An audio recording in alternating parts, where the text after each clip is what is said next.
زانی عورت کی پہلی نشانی یہ ہے کہ وہ اکثر تنہا ہنستی ہے۔ آپ بات کرتے ہیں لیکن وہ جواب نہیں دیتی، سوچتی رہتی ہے، یہاں تک کہ بعض اوقات وہ دور کی سوچ میں خواب دیکھتی ہے، لیکن آپ سمجھ نہیں سکتے ہیں کہ وہ کیا سوچ رہی ہے۔ کام پر جانا اور دیر تک کام کرنا، آپ کو اس طرف توجہ دینی ہوگی کہ وہ کہاں جاتی ہے، وہ کیا کرتی ہے اور اس دوران وہ کس سے ملتی ہے۔ امکانات یہ ہیں کہ وہ کسی تیسرے شخص کے ساتھ مصروف ہے۔ اس کی آنکھوں میں دیکھو، جب لوگ مجرم محسوس کریں گے یا کچھ چھپائیں گے تو وہ آنکھوں سے رابطے سے گریز کریں گے۔ جب بھی ممکن ہو اپنی بیوی سے آنکھ سے رابطہ کرنے کی کوشش کریں۔ اپنی بیوی کی آنکھیں دیکھنا بیوی کے ظن کی تصدیق کرنے کا ایک اچھا طریقہ ہے۔ زیادہ تر خواتین سیکس میں کافی اناڑی اور غیر فعال ہوتی ہیں۔ اچانک ایک دن وہ آپ کے ساتھ مختلف پوزیشن میں سیکس کرتی ہیں، آپ کو زیادہ خوش کرتی ہیں، بستر پر سیکس پوزیشن تبدیل کرتی رہتی ہیں۔ یہ بھی ایک نشانی ہے کہ وہ کسی تیسرے فرد کے ساتھ اپنی خواہشات کو پورا کرنے کے لیے آپ کو استعمال کرتی ہے۔ سیکس میں زیادہ پرکشش عورت زان یہ علامت ہے۔ عورت اللہ تعالیٰ کی تخلیق کردہ ایک خوبصورت ہستی ہے۔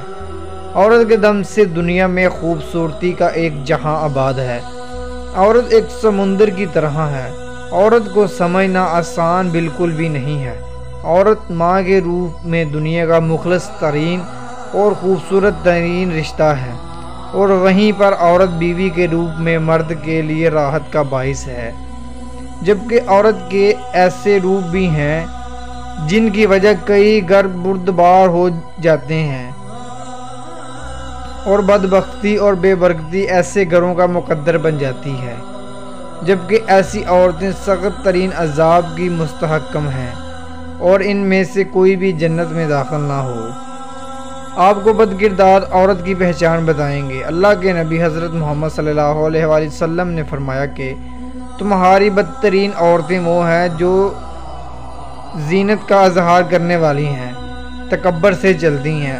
ایسی عورتیں منافق ہیں، ان میں سے کوئی بھی جنت میں داخل نہ ہوگی۔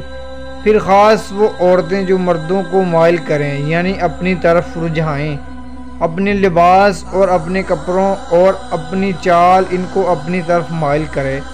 غور کیا جائے اس طرح سے ایک مرد کی کتنی ہی فتنے میں پڑ جاتا ہے، اور کتنا ہی گھر برباد ہو جاتے ہیں، اور گھروں کا سکون لٹ جاتا ہے۔ بعض عورتیں اسکارف اوڑھ لیتی ہیں، پر بڑے بڑے حجاب بھی پہن لیتی ہیں، لیکن اس اسکارف کو اوپر ہی رول کرتی جاتی ہیں، اور اسکارف سینے پر نہیں ڈالتی ہیں، اور سینے اسی طرح کھلا نظر آ رہا ہوتا ہے۔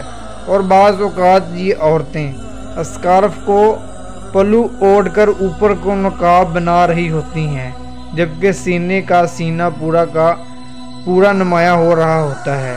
ان عورتوں کو کون سمجھائے کہ جب آپ کا سینہ کھلا ہے اور نمایاں ہے تو پھر منہ ڈھانپنے کا کیا فائدہ ہے۔ وہ اسکارف ایسے پہنے کہ سینے کے خم نظر نہ آئیں۔